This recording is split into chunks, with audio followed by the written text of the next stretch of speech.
Welcome to Brainstorm MTG. I'm ELD, and this is Fast Effect Double Speed Magic the Gathering, now from ELD's Time Vault Games in Bellingham, Mass. Here we have the first ELD Open, Round 2 Grixis Control with Tristan versus Barra on his deck. Fun Police, he has been rocking this deck for a very long time, leading out with City of Traders into Chrome Mox, a 3-mana Blood Moon on the first turn. That is how this list rolls. And Tristan gonna have a whole bunch of red mana. Let's see what he can do with it. City of Traders is a mountain, so this Ancient Tomb is gonna come in no problem. And additional moon effects. Tristan, double moon.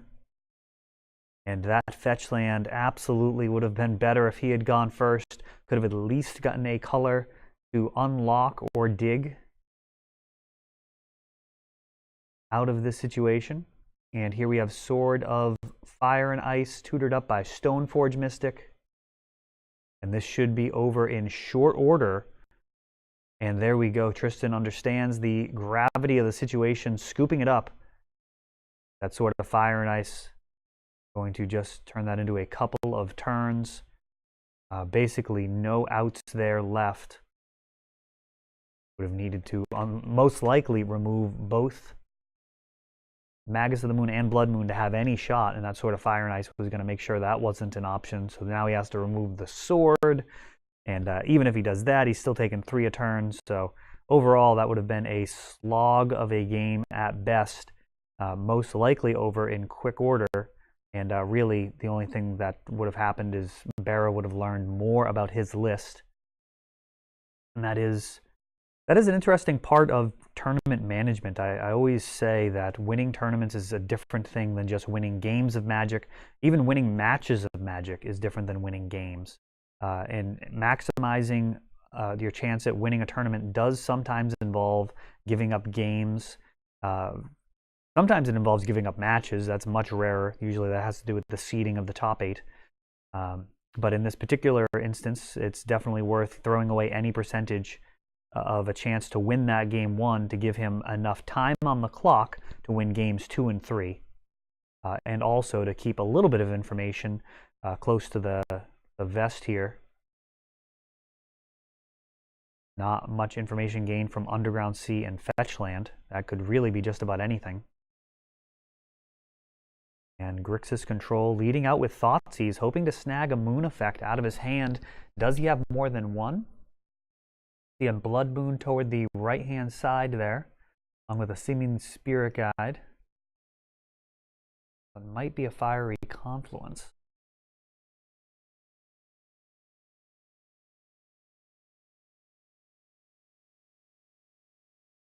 See what's taken here. Yeah, I believe that is Fiery Confluence. Card does a lot of work, becoming more and more of a format staple. Blood Moon does go to the bin.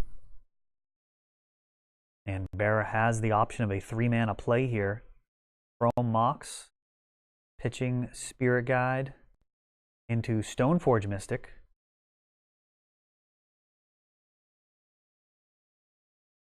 Batterskull, a very potent threat versus Grixis Control. Let's see if he goes with that or if he tries to get the card advantage. He does get the Batterskull this time.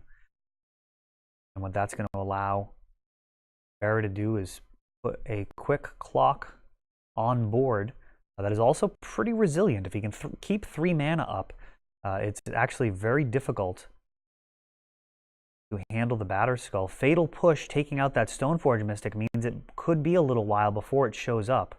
Chalice at 1 now, off of City of Traders. This does indicate that Barra either has another 2-drop in hand that he wants to play, or he's out of lands. Baleful Strix coming down. Trigger to draw. Batterskull, the type of card that can play through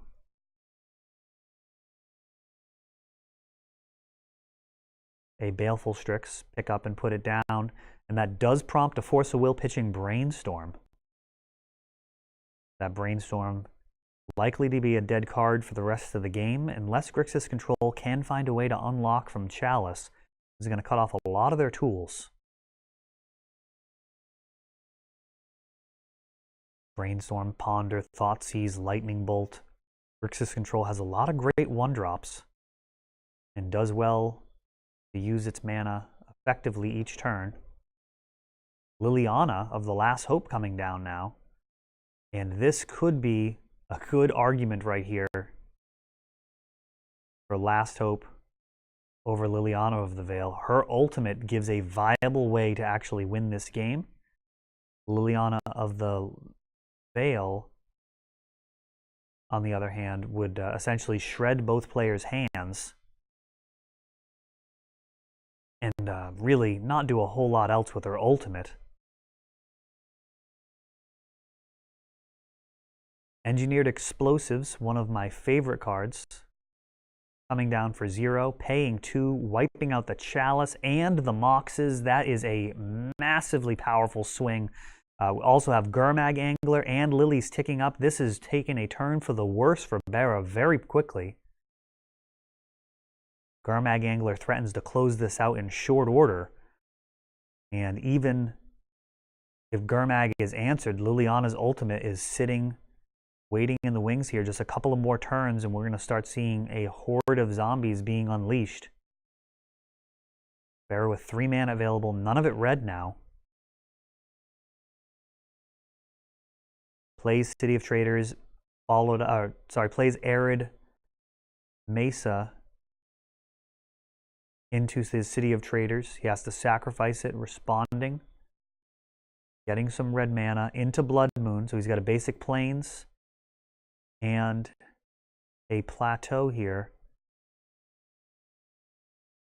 But Tristan able to fetch in response. Now that he has red, black, and blue mana, Blood Moon really not an issue. Even if he had a counter, I do not believe at all that you'd waste it on this. He has essentially all the colors of his deck. Tristan does need red for some things. So black, blue, and red available. He can cast just about any spell in his deck. He's not going to need to cast another Liliana. He is... Oh, what have we here? Oh, like an Oblivion Ring effect? It might be actual Oblivion Ring. All right. Bera fighting through here. Stoneforge Mystic.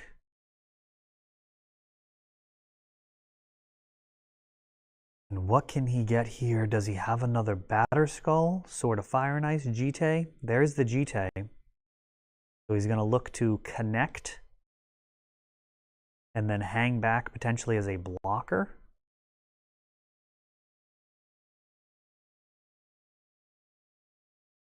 Oh, and chump blocking with the Stoneforge. I don't know if the life totals were correct there. Bera packing it in.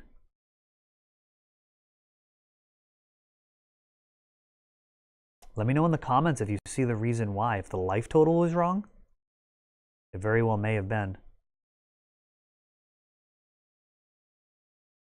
I'm going to assume that Bera just had not updated the life totals and that was a losing line. Looks like Tristan agonizing a little bit over Grim Lava Man. It is a 1-drop. Does get shut off by Chalice, but it does do a lot of work. Killing Magus of the Moon and Stoneforge Mystics.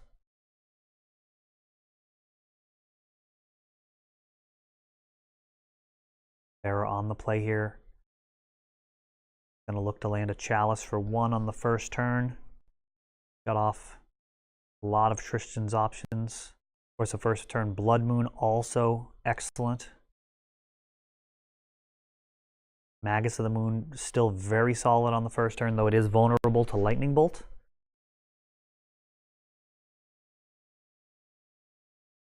See Force of Will in Tristan's hand.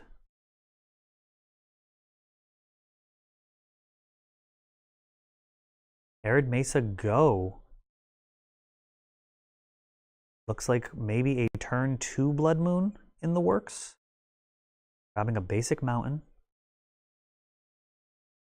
seems rather weak in terms of the keepable hands for Bara. Chrome Mox, and going with a turn 2 Blood Moon, fetch pitching Baleful Strix.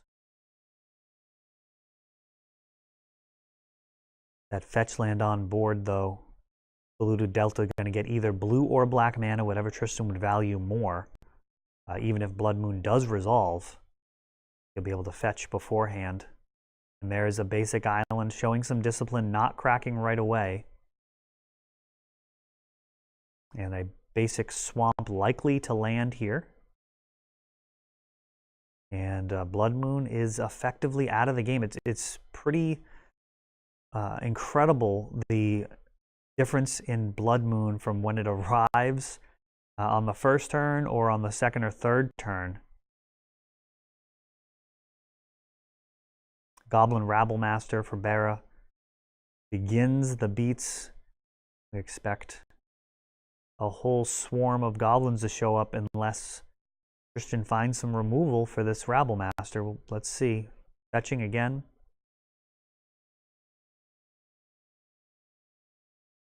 This time grabbing a Badlands. Kind of rounding out all of the mana possibilities here. He's got double black for Liliana, red for Lightning Bolt. Perhaps Jace the Mind Sculptor in the list, one of the only uncastable cards with this mana base. A 1-for-1 trade, the token with the Baleful Strix. And a Brainstorm in response to what looks like a Nahiri. And that is a very dangerous card here.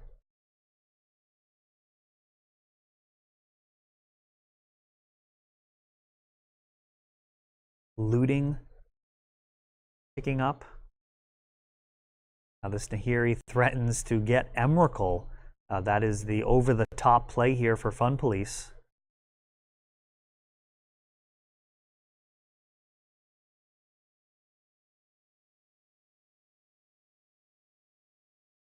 Looting again. He is up to 8. I'm going to take a look at the Gatherer here and see what her ultimate is.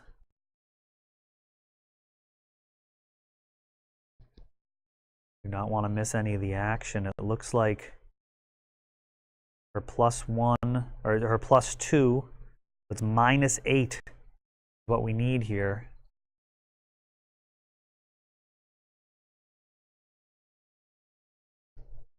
Snapcaster, flashing in Bolt, taking her down, swinging at her. Now -2 can kill the Snapcaster.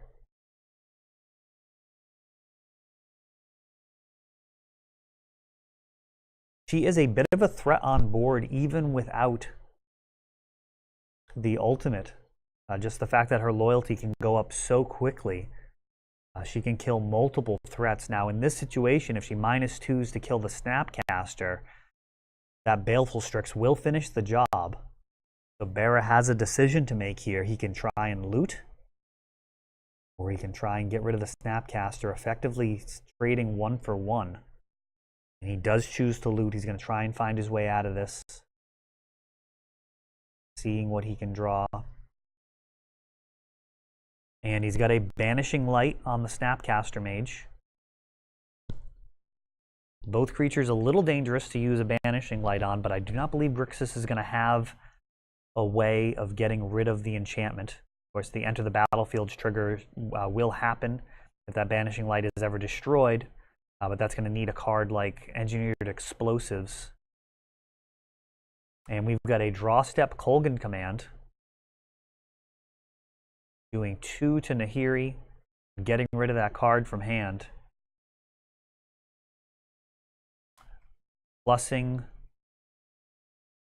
Nahiri, the no effect. Has no card to loot with. During the draw step, again Kolgan's command, ticking her down one more time. She's down to 1, then back up to 3.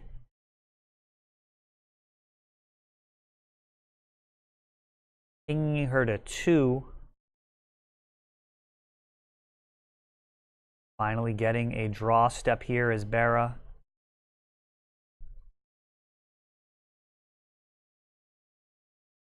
Double Kolaghan's Command, just brutal. And, oh no, Snapcaster, Kolaghan Command. Again, 3 draw steps in a row, nuking Bera's hand. And effectively KOing Nahiri. What a brutal way to, look like close out the game. I know Bera's at 19, but it's hard to imagine how he's going to pull his way back in from here. He's taking 3 a turn now. Tristan way ahead on cards. Bera hellbent with so little options. Stabilizing against this board is going to be a problem. More and more basics showing up. Grixis Control is a deck that runs Blood Moon in its sideboard very often. So even though it's vulnerable to a turn 1 Blood Moon, if it's got some time, it has 0 difficulty operating with Blood Moon in play. And here's a Gurmag Angler showing up. And Tristan keeping plenty of mana open. It looks like 5 mana, signaling that he has Force of Will to Bera. Otherwise, it would be better to pay a little bit more mana and keep those cards in the graveyard for Snapcaster or future Gurmags. So Bera can read the writing on the wall here. He knows anything good is going to get Snap forced, and there it is. Karn, Scion of Urza, KO'd. Force of Will brushes him aside. And it's just 2 swings left here.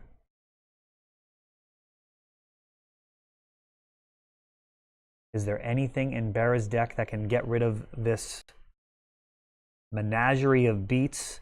Another Snapcaster for the final Kolaghan's Command. Absolutely brutal. And Tristan takes it down with a whole bunch of Kolaghan's Commands.